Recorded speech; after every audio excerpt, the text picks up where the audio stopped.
First, I'm going to show you, it's very easy though, how to tie up your herbs. I have some fresh dill from my garden. I don't really have much growing to harvest yet, but I found some clover in my yard.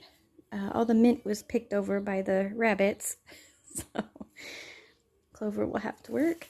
And a whole lot of chives. A whole lot of chives with lots of beautiful little chive flowers at the end. I'm going to dry these on my rack that I will make next. So you basically you wash them and you try to gather them all up by stems.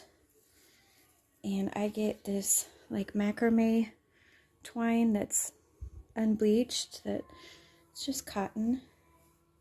It's so good for so many purposes besides just macrame. Always good to have a roll in your house. And then just give it a quick tie. I just do it in a knot because you can cut it off when you're done. Like that, and leave the two ends.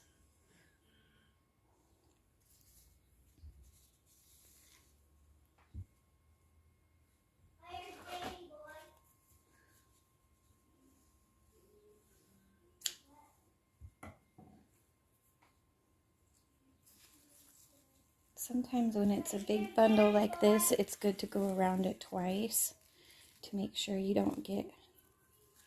got it all in there.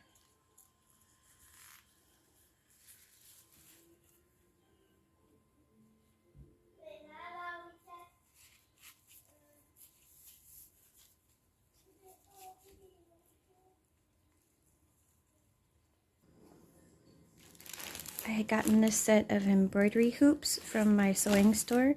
It came all together in one big package, because I wasn't sure exactly what size I need. I got this just from like Michael's craft store. It's just a very inexpensive little wreath. In their wreath making section, it was like $1.50.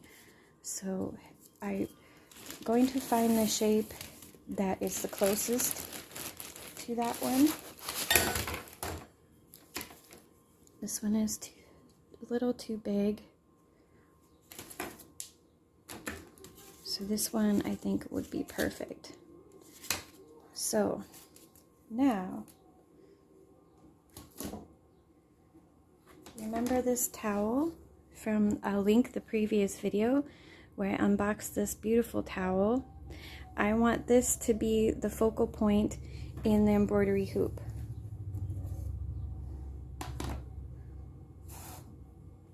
Scoot back the flowers.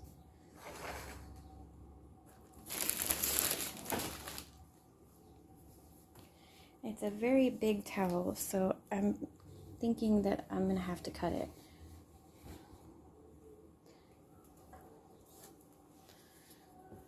This would work for any kind of embroidery you see on a blanket or just anything. If you think that there's enough of the fabric to get it in a hoop, then by all means, this project would work for it. That would be about perfect right there. Okay.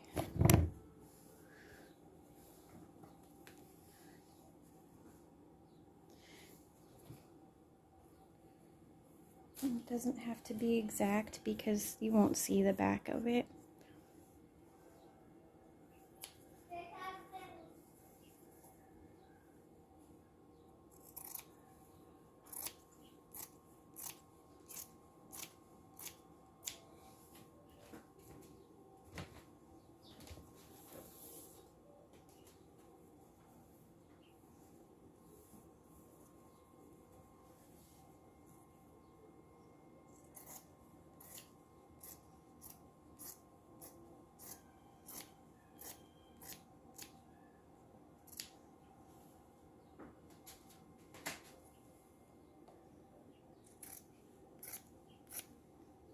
And of course, if you wanted to hem where you've cut it to keep any fraying from happening. I might actually do that in the future because you can always take it out of this hoop and hem it.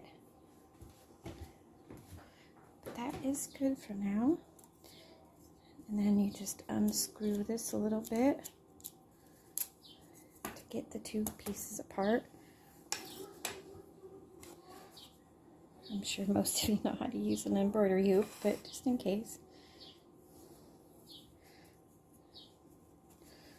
Kind of try to get it centered as best you can. You can always play around with it too,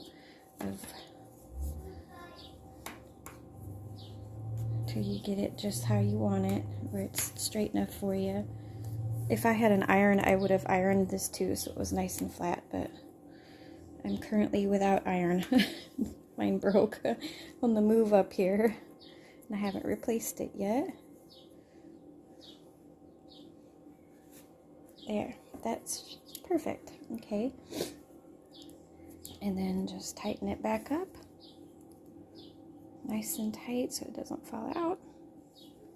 And then this you could kind of tuck in and even like pin it or fabric glue it down.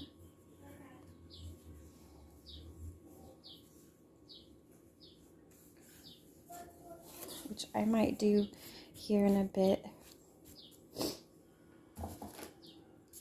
Okay.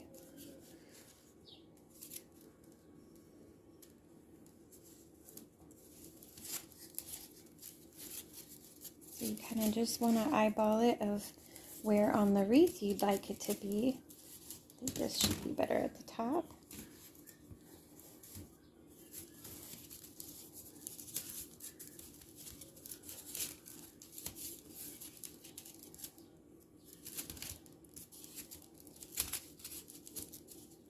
That's about good. Okay, and then your handy dandy string again.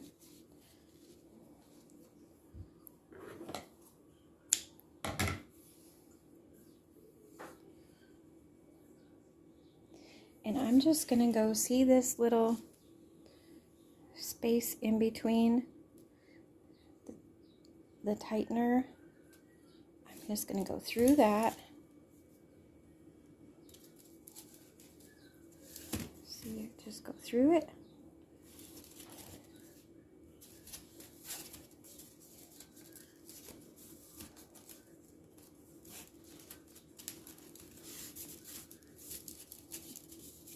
And again, I'm going to play around with this more and get the fabric all nice and flat in the back too. Okay, so go through there and then probably just go around the wreath.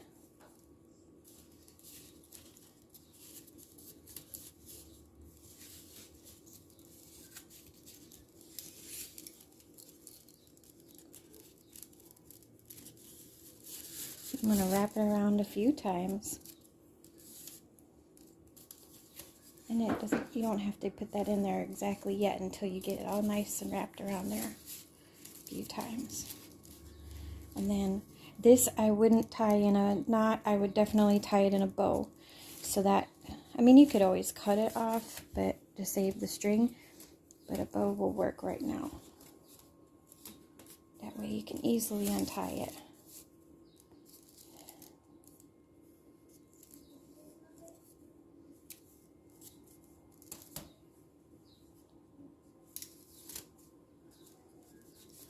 And just play around with how you want it to look. And they're not going to fit together perfectly. They're kind of just going to be tied together. But when it hangs on your wall, it's going to look really cute. Just like this. And now your herbs. Bring these back in here.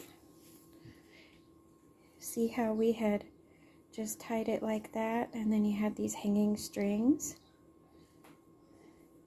Now you can just work them through one of these little wicker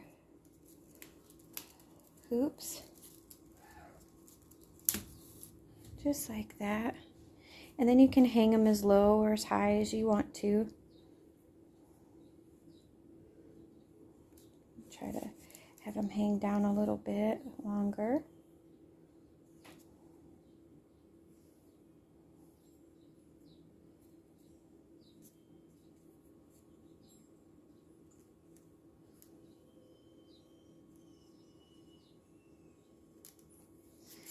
There you go. I'll show a clip here of it hanging on the wall with all of the herbs on it. Very, very cute, inexpensive way to dry herbs for tea, or to dry them to put in glass jars to save the bounty of your herb garden or your foraging. It's super, super cute. I mean, the towel literally, I think, I can't remember exactly how much it costs. I will link her shop in Etsy, but in the description below. But she was not the only one that makes these cute embroidered towels. There were many other people too, so you could find many different ones you like. I thought this one was just really cute for all the herbs I plan to dry. So thank you so much for watching. Support small businesses. I know I did go to Michael's for this little wreath, but again, it was like $1.50. You can't go wrong with these. They're always so helpful to make any kind of craft project.